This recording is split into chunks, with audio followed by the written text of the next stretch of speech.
back to Leaders Recon. It's been a long time coming, but we finally have the Director of the Army National Guard with us, Lieutenant General Jon Jensen. Sir, welcome to the program. Joshua, thanks. I appreciate it. You make it sound like you had to chase me for this, right? It's a long time coming. As soon as you invited me, I came on over, but I'm really happy to be here and really honored to be here. Thanks for what you do for our Army Guard in terms of helping us tell our story, not only internally, but externally as well. Well, talking about telling our story, sir, that's kind of one of the things I wanted to start off with a little bit was, obviously, before we dive into policy and the Army of 2030 and that stuff, just talking a little bit about like, hey, Private Jensen was that 1982, I believe? 1982, November of 82, I enlisted as a combat medic in 1st Battalion, 168th Infantry, Council Bluffs, Iowa. Interesting enough, battalion commander at that time was Lieutenant Colonel Roger Schultz, who later on becomes the director of the Army Guard in the late 1990s and early 2000s, and still today serves as a great mentor for me. He was, as a matter of fact, he was in the building here earlier this week. But yeah, I enlisted, honestly, for the college money. Oh, really? I was a first semester freshman in college. Realized that, I was going to need to do something to help pay for college. I loved being in college, but really didn't have a lot of financial means to make college happen. And so the Army National Guard gave me a great avenue to go through to help pay for that. And, like a lot of young men and women, when you first enlist, you can't see it becoming a career. All you can think of is, I'm going to serve my term and then get out as soon as possible. And that was soon to be 41 years ago. So that I think they got their money's worth out of me, right? 6-year enlistment, and here I am almost 41 years later. But served in that battalion for almost 18 years, both as an enlisted soldier, an NCO, and an officer. Well, and that's what I was saying. So I know we could kind of read your bio, and I obviously read it ahead of time of this interview, but, was there a transformative experience for you there that, kind of pulling back the curtain? Obviously, we can read the paper version of your assignments, but, like, what was that experience where you transformed from wanting to do your time, get money for college, like you said, to, now you're the director of the Army National Guard? Yeah, I think there's a couple. There wasn't, I don't necessarily think that there was just one, but there was a couple, and I'll lay some of those out. One, when I was promoted to becoming a non-commissioned officer, and I was able to take more of a leadership role inside of the organization, I think, that really kind of sparked an interest for me to, continue to serve beyond my initial 6 years. And then, my decision to become an officer again, it gave me a different opportunity to serve in a different way. That allowed me to readjust my goals and maybe refocus goals on something else.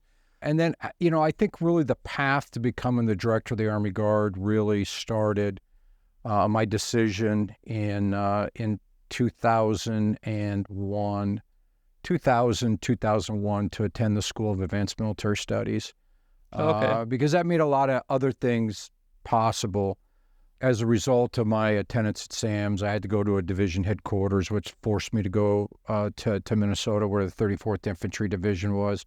So a new state, a new experience. And then that just cascaded from different experience, different opportunity to the next one, to the next one, to the next one. And so, I find myself here, as I said, almost 41 years after enlisting, really as surprised as anybody is that, I'm sitting in that office. Speaking of that, sitting in that office and kind of, I guess, going back to what we were going to talk about here was a little bit about like your priorities and what you see kind of for the Army or National Guard of 2030. What would you say are your primary priorities or objectives or vision for the Army National Guard of 2030 right now? I mean, obviously, we share the same priorities of the Chief of the National Guard Bureau, simultaneously, linked with the Chief of Staff of the Army. So when I came in as the director, it was pretty simple, right? General McConville, General Hokanson, people and readiness were two of their really strong focuses, and so we took those on as well. And while they have, those two remain our primary focus, because in part you can put a lot of things underneath those.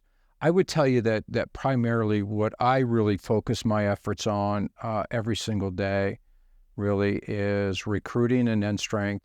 Okay. And trying to bring a different approach as it relates to readiness inside of the Army National Guard, following, over 2 decades of support to the global war on terrorism and the Army's refocus on large-scale combat operations in a multi-domain environment. And how are we going to do that? Because I felt like our approach to GWAT was not going to be successful as we changed our focus to large-scale combat operations. So those are the two things that consume most of my thinking and most of my thought process.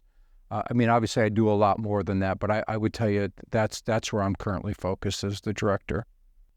So I guess going through those, starting with your initial priorities, people and readiness, right? We hear, or I've heard a lot about, I feel like every senior leader I've ever heard give a speech or something that says, like, people is our priority. What are some of the like, I guess, focus points that you would say, like, what is your plan to get after, that objective of people, and what does that look like over the next couple of years? Yeah, well, Joshua, I think if you go back to how you started this, is that, every time I hear a senior leader talk about, they talk about people. I think that's because as you grow into the organization, mature in the organization, you really begin to see the Army, the centerpiece of the Army, as our soldiers, our people, our Army families, our Army civilians, and for the reserve component as well, is our employers. And you really see how of a people-centric organization the United States Army is. And you really begin to see and value the contribution that every soldier makes as part of their unit. Now, it's not to say you don't see it as a younger officer, let's say as a younger officer, but I think your focus is just in a different way, in a different approach. And, when you're a company grade officer, many times you're leading for today. The more senior you become in an organization, you lead for tomorrow. And so it's about the investment of the organization. And so for me, the way I was professionally raised, I go back to General Schultz, as I mentioned in my opening discussion of how my career began. But, he really instilled in me, as did many other leaders later, the importance of end strength. How well do we man our units? It's the old story: you can't train a vacancy, you can't deploy a vacancy. And so when I first came in as the director, my first sit down with both General Hokanson and General McConville at that time, he was the Chief Staff of the Army, really talked to him about, I felt that my first obligation to the Army and my first obligation to Congress is to ensure we meet our end strength objective. And that was a little bit easier to do pre-COVID than it has been coming out of COVID. So we've had a real strong approach as it relates to what programs can we change that can impact our ability to recruit talent and retain talent. So we've done a couple of things. For example, one of the things we did a couple of years ago is for a re-enlistment bonus. Instead of having anniversary payments, we just do a lump sum bonus, for example. And so we're always tweaking that system, trying to figure out, how can we spend our money and get the largest reward, the reward being the enlistment or the retention of one of our soldiers. We've done a lot of work as it relates to federal recognition. When I came in, we were having some issues related to federal recognition, and we've been able to decrease the amount of time it takes for us here in the building to really respond to those requests. Student loan repayment's been an issue that we've had to work our way through as well. So really a lot of focus when we talk about people on how do we fulfill the promises that we make. So we assess a soldier or we retain a soldier. There's usually some type of promise made by the organization to the soldier, whether that's an enlistment bonus, whether that's a student loan repayment, something like that. And we've really tried to focus on how can we better provide that service to the soldier.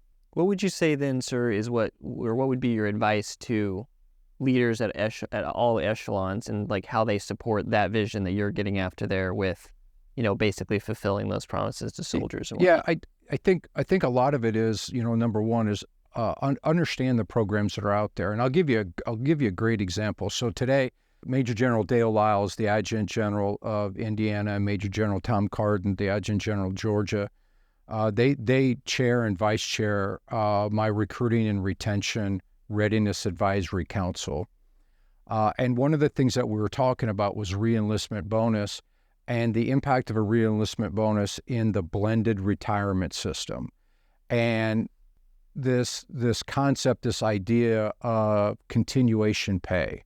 And do we know as leaders of the organization what continuation pay is, and the impact that has on soldiers, and the impact that it might have on retention bonuses? So, for example, we used to really focus on 6-year reenlistment bonuses because we felt that if we could get a soldier to 12 years of service, that their probability to serve to 20 years was very high.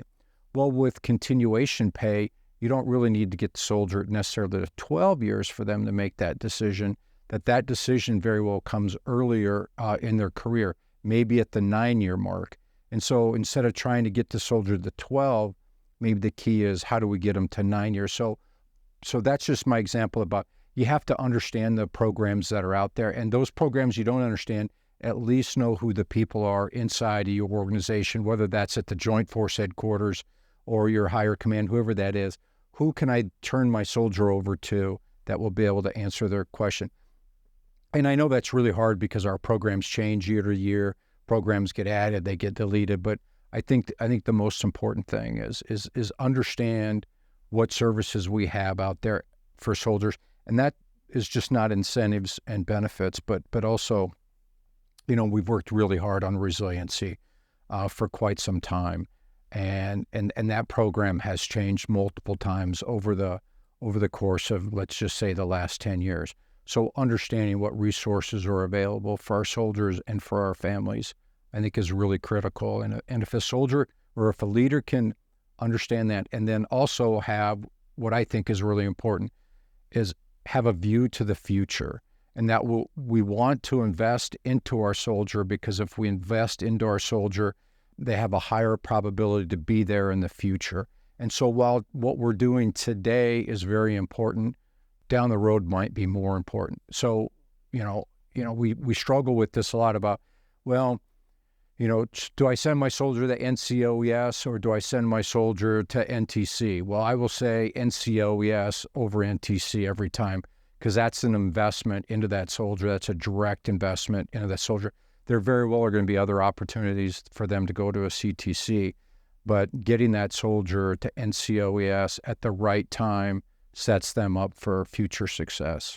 Well, that leads right into another question I was going to ask you, sir, and that is with this shift to, a more peacetime environment where the operational op tempo has decreased a lot, what are your thoughts on how the Army National Guard gets after leader development when you don't have those mobilization opportunities that we had for the past 20 years that were more like leader development crucibles, I'd say? Yeah, I think those opportunities will still exist in the Army National Guard. We currently have about 23,000 soldiers that are deployed in some shape, form, or fashion. Another 11,000 that are on duty at their state. So there are those events are still going to take place. And you're right, they provide a great experience, right, to really grow as a leader.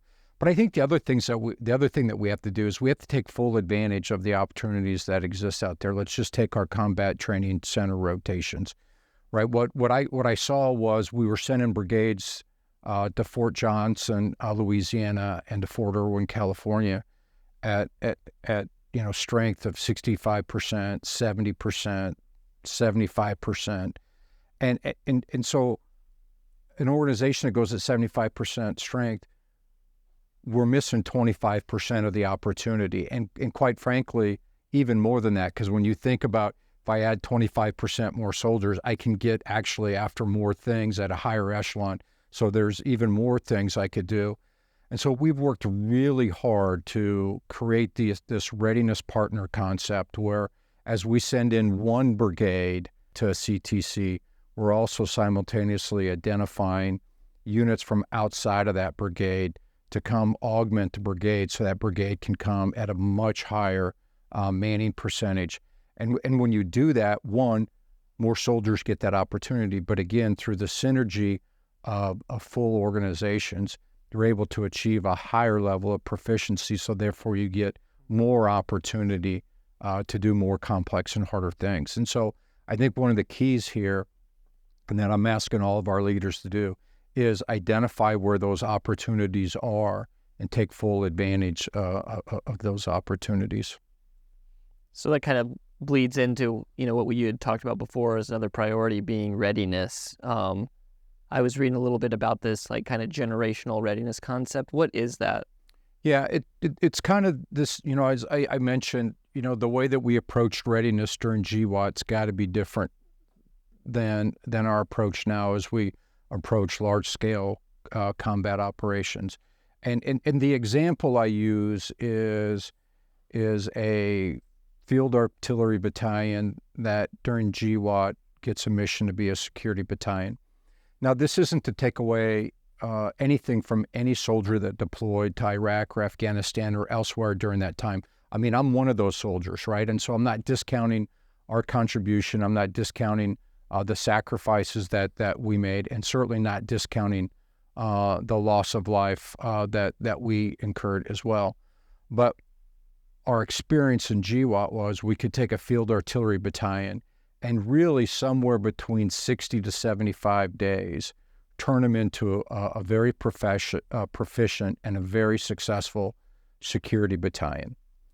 Well, you can't flip it the other way. You can't take a security battalion in a matter of 60 to 75 days, create a lethal field artillery battalion. The skills and the requirements and the coordination, the synchronization that battalion has to be proficient at are significantly more complex than the previous missions that we were getting, and that it takes really effectively a generation for a unit to truly become proficient at its wartime tasks that we'll need for large-scale combat operations.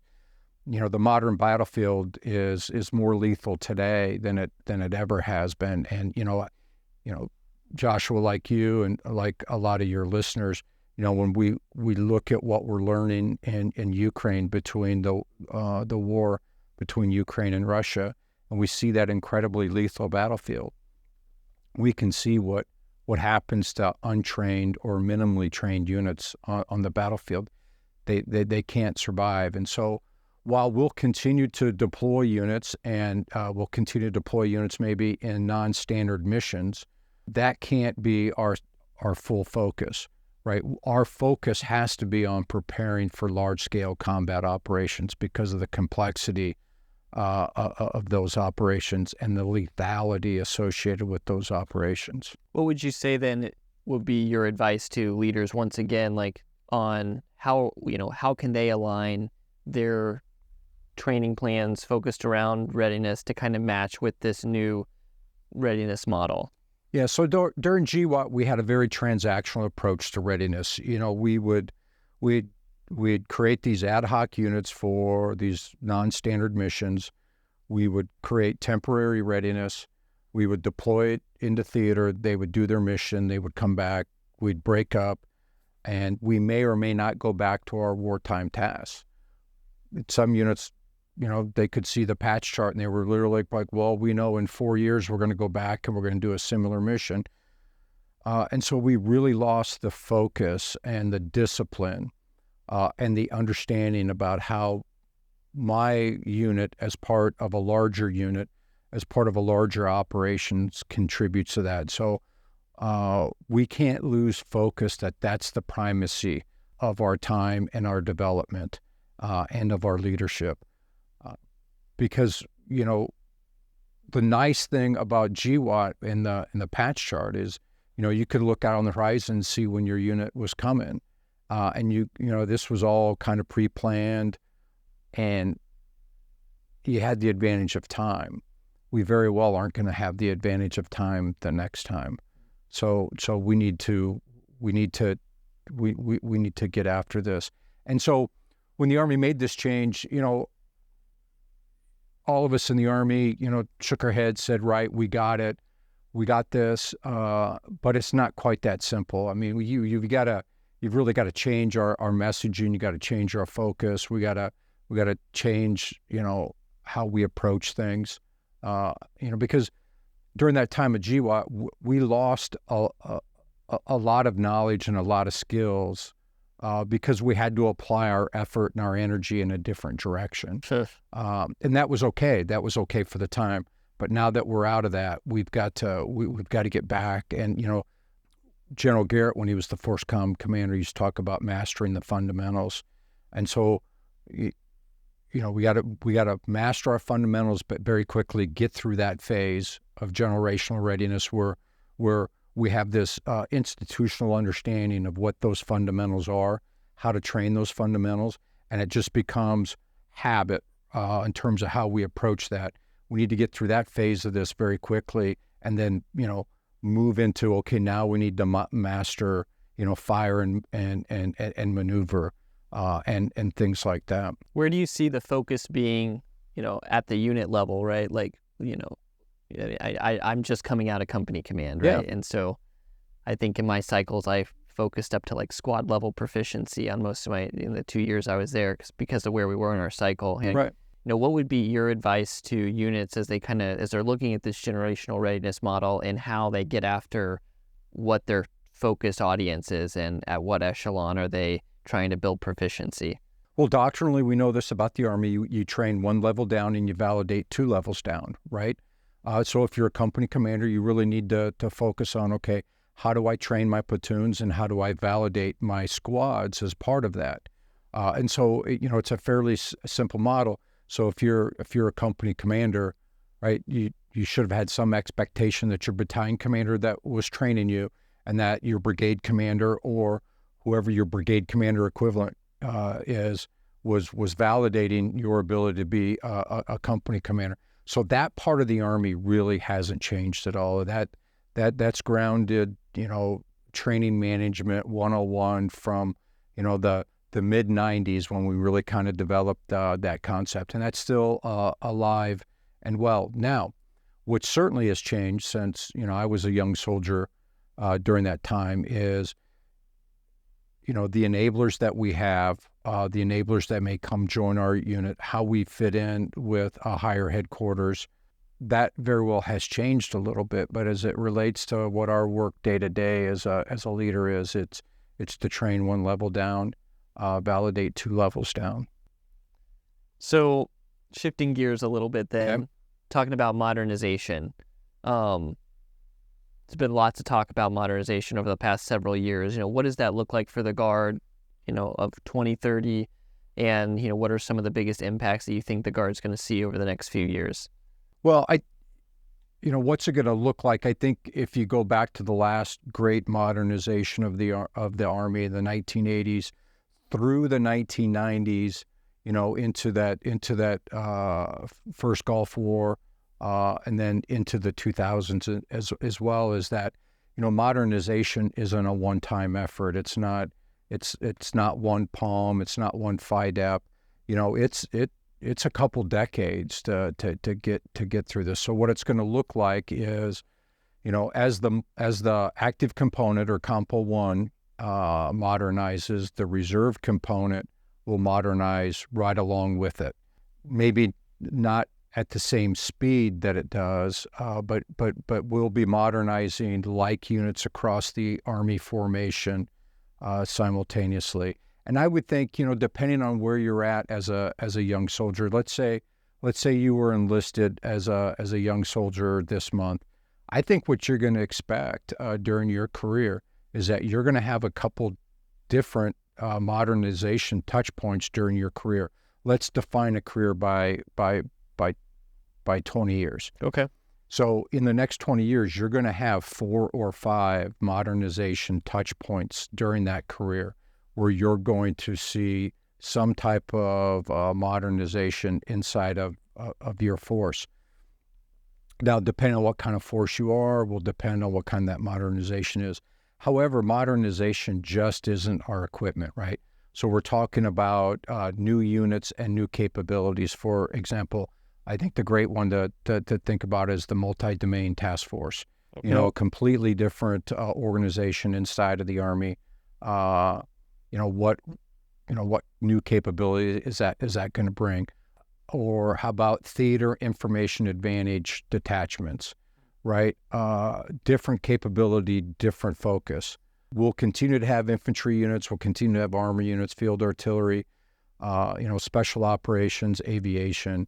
Those things will exist, but maybe how they're organized might be Okay. a little bit different. So modernization will be more than just be more than just equipment. What are the big modernization efforts that like soldiers you think will see an impact on over the next like 5 to 7 years? Well, right now we have the 278th Armored Brigade Combat Team that's going through Bradley modernization. While it's cascaded equipment from the 3rd Infantry Division, it's a more modern platform than what they have currently. 1st Brigade, 34th Infantry Division going through that same modernization. AH-64 Echoes. Now in the South Carolina Army National Guard are examples of modernization that are taking place right now.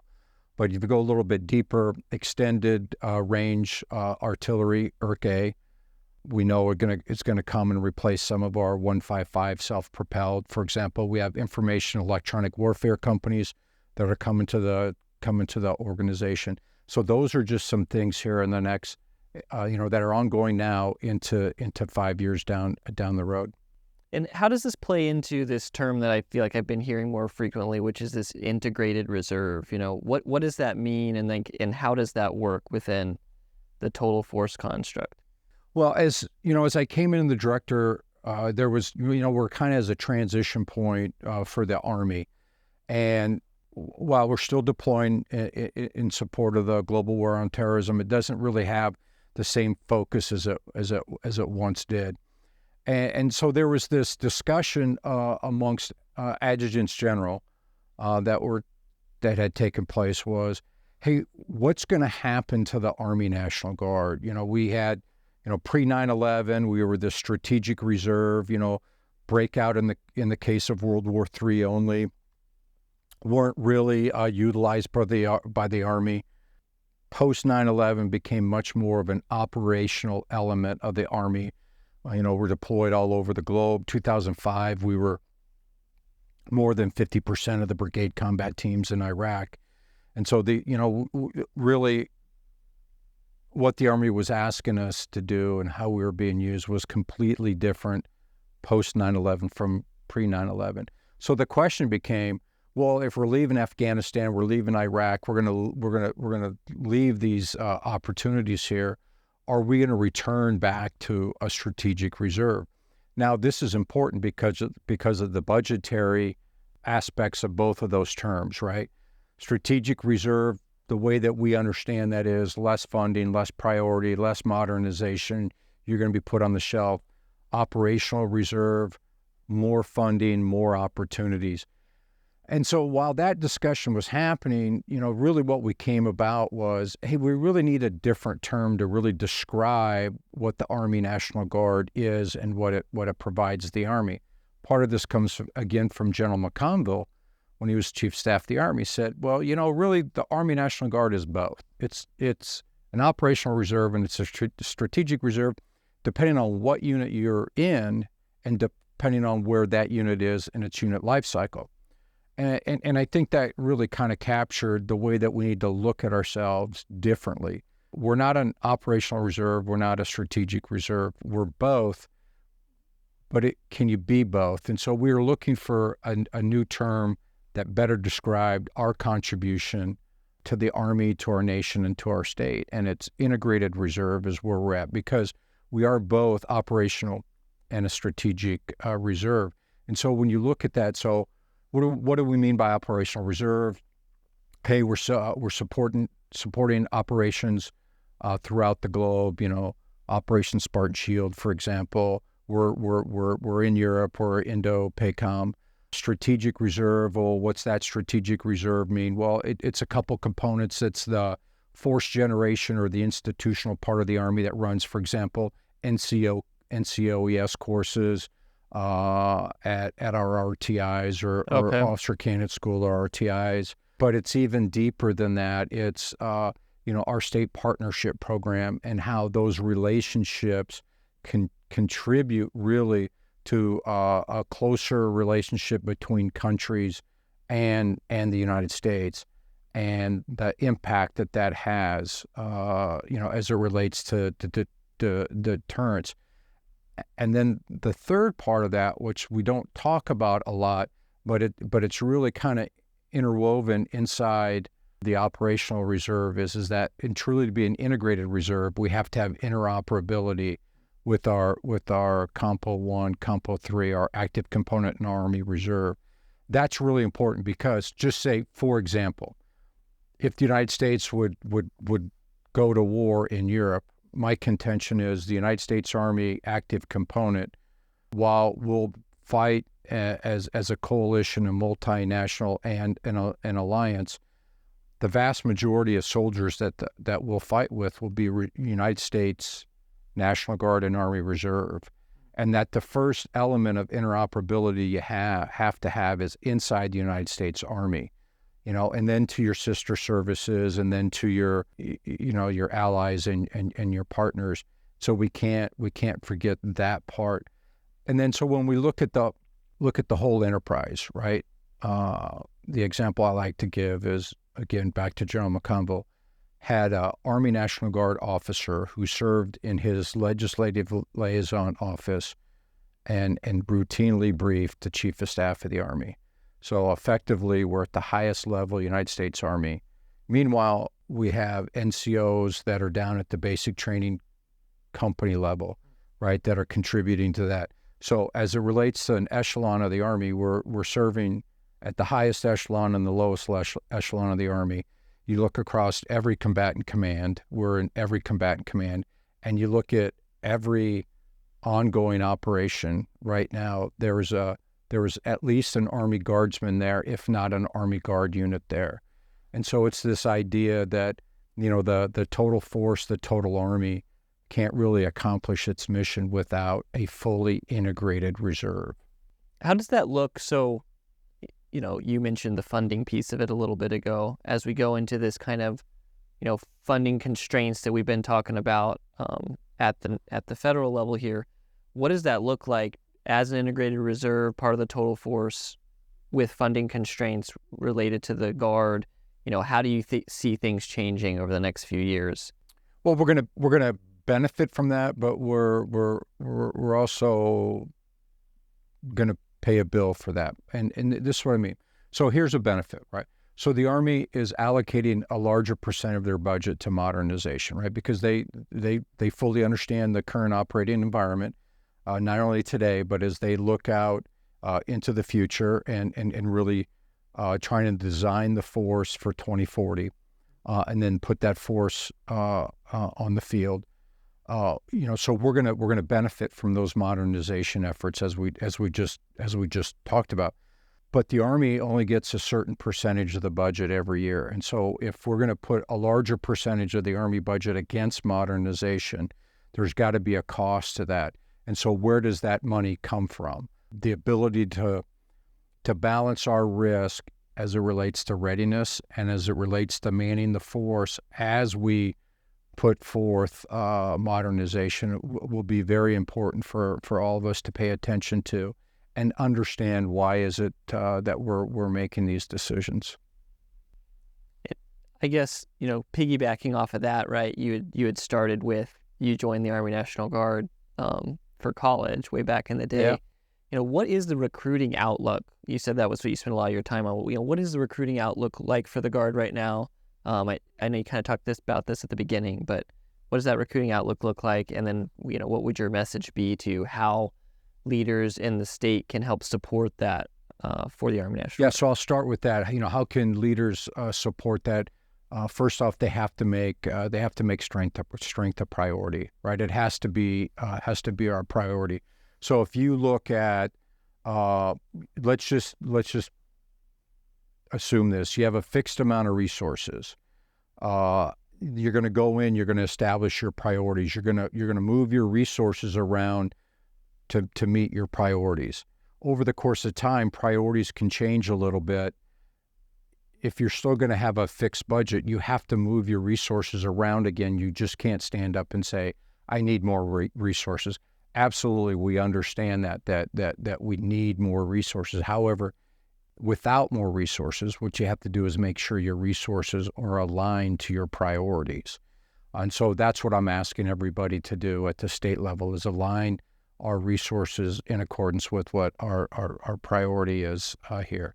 As it relates to fiscal year 23, the Army's end strength mission to the Army Guard was $325,000. All indications right now are we're going to be a little bit above $325,000, so that's good. And I contribute that to, first off, the great production recruiters and recruiting battalions that are out there. We're not going to meet 100% of our accession mission, but we're going to be about 96% of our accession mission and about 5,000 more accessions than last year. So I really think that, we're starting to climb that hill again of increasing our strength, and it's going to take us a while to climb that hill. But the second part that I attribute our success this year to is really just our great soldiers, our great units at the unit level, right? And so we're going to meet about 96, 97% of our retention mission as well. And so both of those factors have contributed to an environment where we're seeing really the steep slide down during 22 and early 23 to begin to reverse.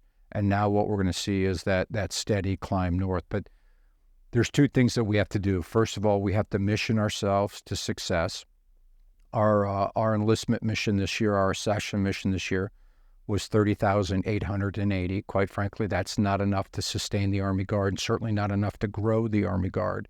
So what we're going to see is incrementally we will begin to increase that. We need to get that back up north of 40,000. So it needs to be 42 to 44,000 is really where we want that accession mission to be.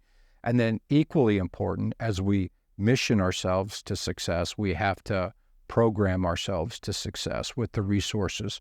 So as that accession mission moves up, we have to make sure that the resources follow that. So, we create the environment where we can be successful. But I'm very encouraged on how 2023 is shaping out and how it's going to end.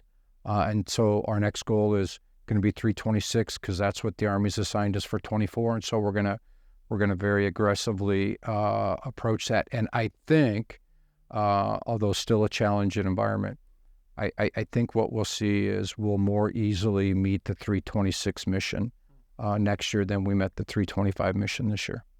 So I've got a couple more questions for Okay. you. One of them is like, obviously I've been working up here while also going back and drilling at the company level, right?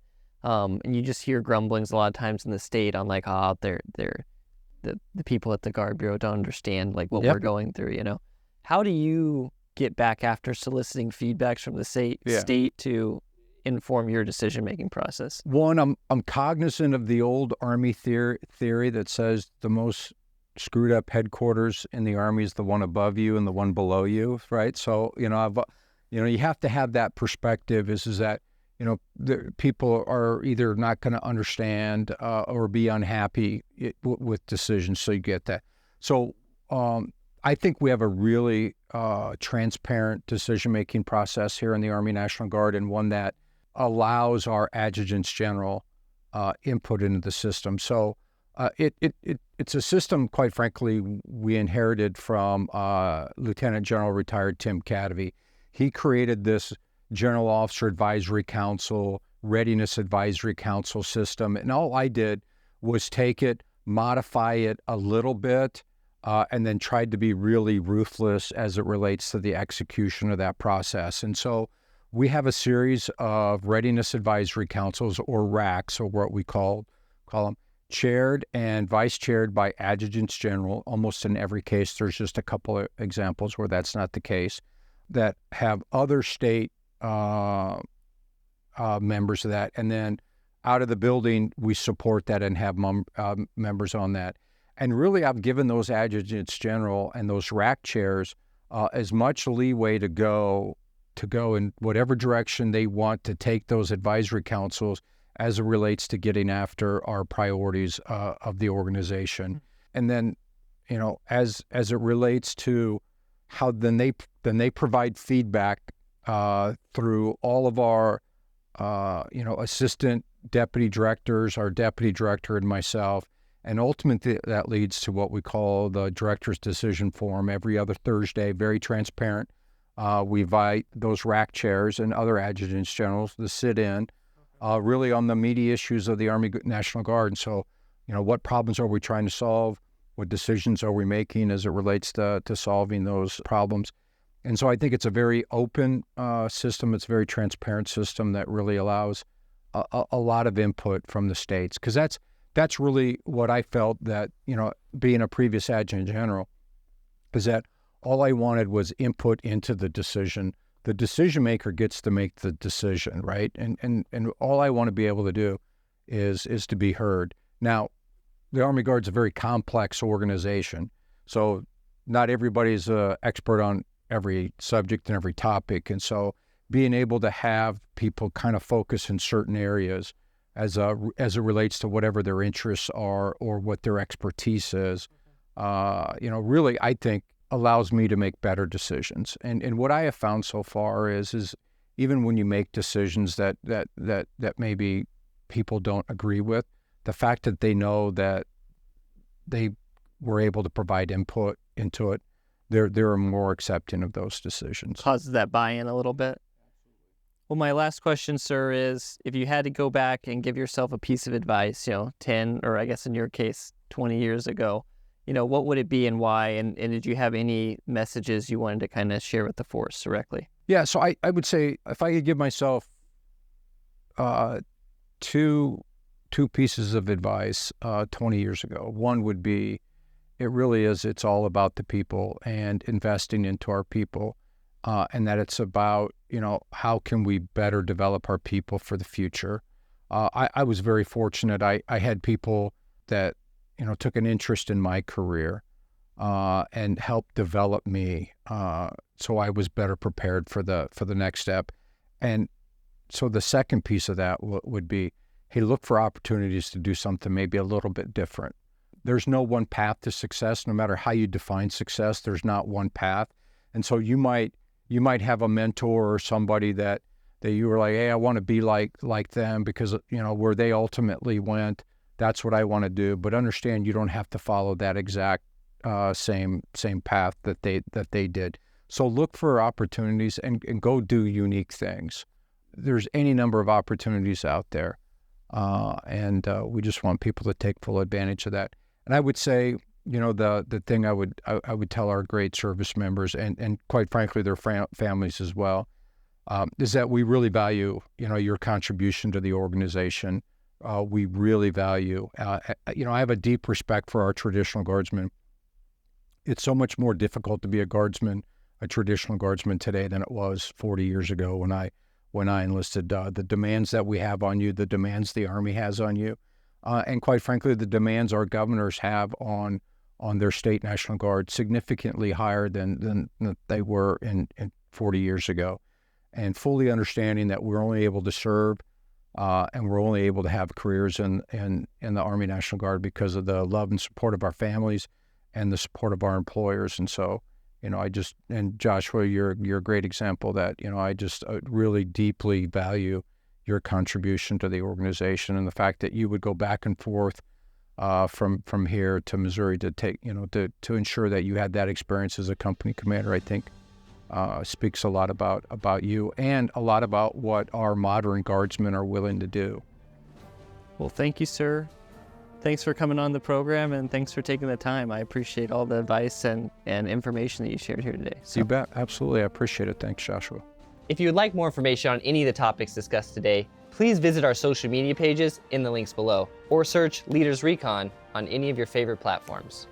If you liked today's episode, please don't forget to subscribe below and leave us a 5-star review. You can find us wherever you listen to your favorite podcast.